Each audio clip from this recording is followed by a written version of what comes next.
یہ ہے مقبوضہ بلوچستان۔ آج اتوار 14 اپریل سال 2024 ہے۔ بلوچستان ٹوڈے سے آج کے علاقائی خبروں کے ساتھ میں ہوں آپ کا میزبان الیاس بلوچ۔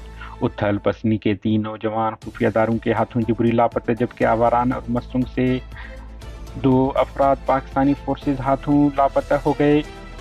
عید کے دن بلوچ یکجہتی کمیٹی کی کال پر بلوچستان بھر سمیت کراچی میں جبری لاپتہ افراد کی بازیابی کے لیے احتجاج ریکارڈ کرائی گئی، جبکہ voice for Baloch missing persons کی کال پر کوئٹہ اور کراچی میں ریلیاں نکالی گئیں۔ مستنگ پاکستانی فورسز کی آپریشن جاری کے شاپک میں لاپتہ نعیم کی بازیابی کے لیے جاری دھرنے پر سرکاری حمایت یافتہ ڈیتھ اسکواڈ کارندوں نے دھاوا بول کر 4 روز سے جاری دھرنے کو ختم کرنے کی کوشش کی۔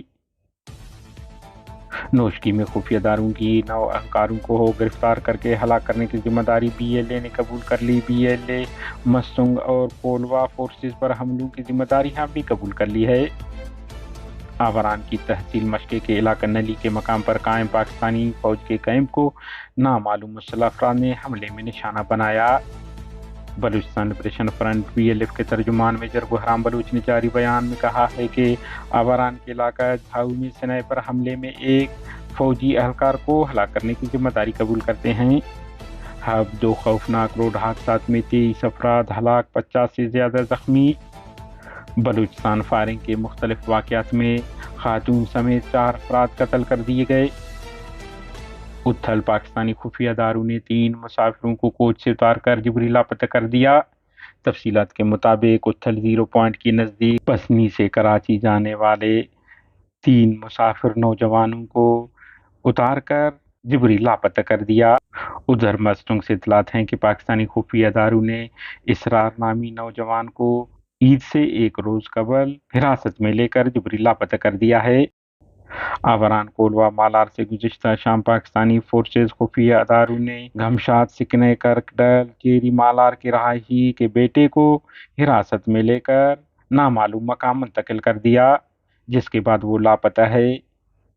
مستنگ اسپلنجی میں پاکستانی فوج کی فوج کشی جاری۔ بتایا جا رہا ہے کہ پاکستانی فورسز مستنگ کے علاقہ اسپلنجی میں ہفتے کی صبح فوج کشی شروع کر دی ہے۔ علاقائی ذرائع کے مطابق قصبے سمیت مرو، کنڈ، ویو فون ٹاور، پول اور دیگر مقامات پر فورسز موجود ہیں۔ علاقائی ذرائع کا کہنا ہے کہ مرو گرد نواح میں فورسز نے ناکہ بندی بھی کر رکھی ہے۔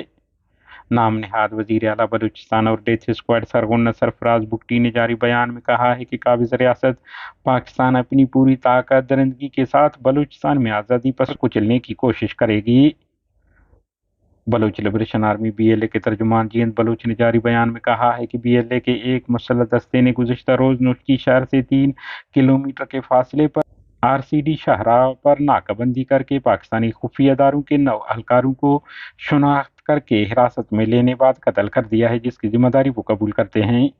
انہوں نے کہا ہے کہ اس دوران سرمچاروں کے ایک اور دستے نے ریلوے ٹریک کو دھماکہ خیز مواد رکھ کر تباہ کر دیا۔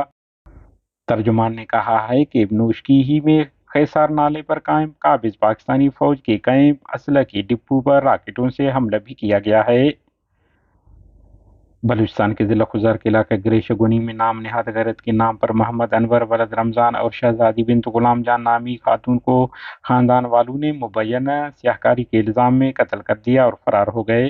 ڈیرہ بگٹی میں فائرنگ سے 2 بھائی مسلح افراد کے ہاتھوں قتل ہو گئے۔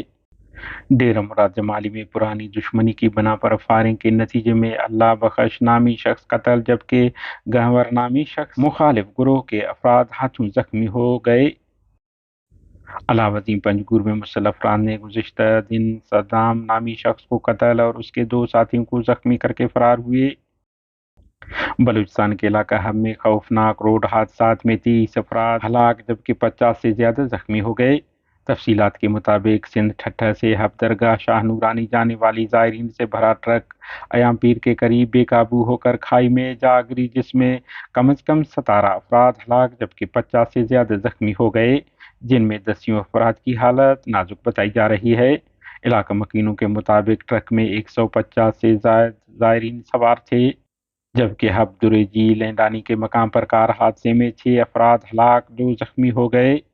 اس طرح خضدار M8 رتو ڈیرو 2 خضدار قومی شاہراہ پر سب تحصیل زیدی بہر چیک پوسٹ کے ایریا میں ویڈز کار تیز رفتاری کے باعث بے قابو ہو کر الٹ گئی، جس کے نتیجے میں فضل الرحمان ولد حاجی محمد نور قوم ساسولی سکن کٹھان خضدار موقع پر ہلاک، جبکہ ان کی بیوی سمیت 3 خواتین شدید زخمی ہو گئیں۔